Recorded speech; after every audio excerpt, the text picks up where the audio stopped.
mean, of course, I agree that dehumanizing language is often precedes genocide by many years, and it's often the first sign that that's where things are headed.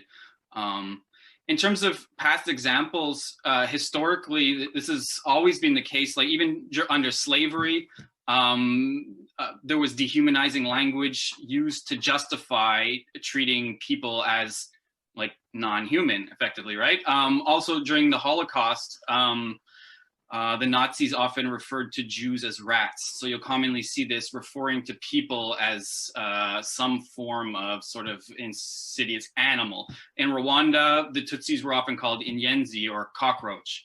And there was also all sorts of myths that were used or invented to justify the genocide. So the most famous one in the case of Rwanda was what's called the Hamitic theory, which came from colonial times when the German and British colonial powers sort of defined the Tutsis as the higher race because they were taller, they were skinnier, they were lighter skinned. And so there was this theory invented that they came from the north, actually from Ethiopia. And during the genocide, the Hutu genocidaire would often, when they were throwing the Tutsi into the rivers, they would say, "We're sending you back to Ethiopia, where you came from." And so these are the types of dehumanizing language and myths that are often used to justify genocide.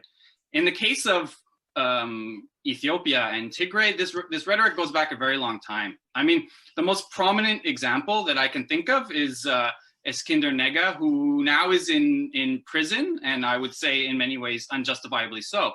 But this is also a man who was the editor of different publications that directly called for Tigrayans to be treated as the Germans treated the Jews in the 1930s.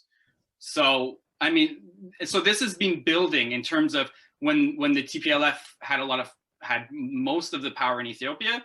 This sort of rhetoric was sort of seething under the surface in many ways.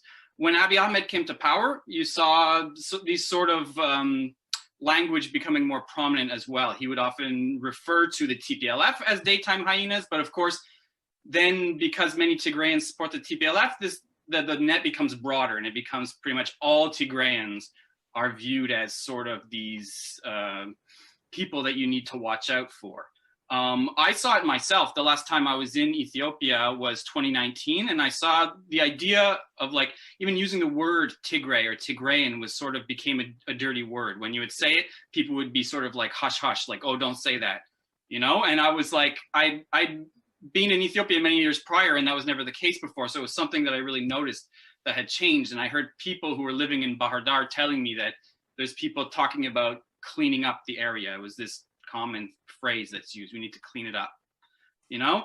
And in recent days, we've seen a lot of really, really sort of dangerous rhetoric being used. So I've taken a couple quotes. I just want to say that in the last couple of days that we've seen. So activist Dejen Asefa, he said, "The war is with the neighbor who grew up with you, has sided with their ethnic group, declared your people as an enemy, and is waiting for your death. The war is not only with the invading army that came from Tigray, but also with the one next to you. If you can weed out and control these ones, the victory is yours." And another example that we saw recently was from Mesai Mekonnen, who is a journalist for ESAT.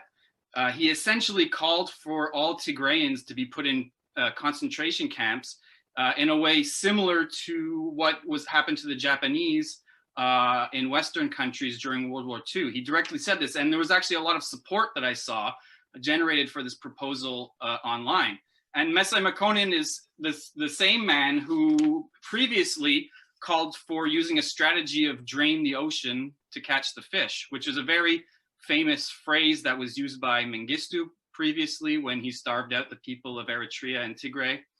And so this is the type of dangerous rhetoric that we're seeing proliferating when it comes to the Tigray conflict, and it's only growing. You're seeing with the advance of the TDF in Desse and Kambolcha, you're seeing people saying that there's 30,000 Tigrayans in Desse, and these people are all your enemy, and so we need to put them in concentration camps so that we can sort of fortify the nation against this enemy population.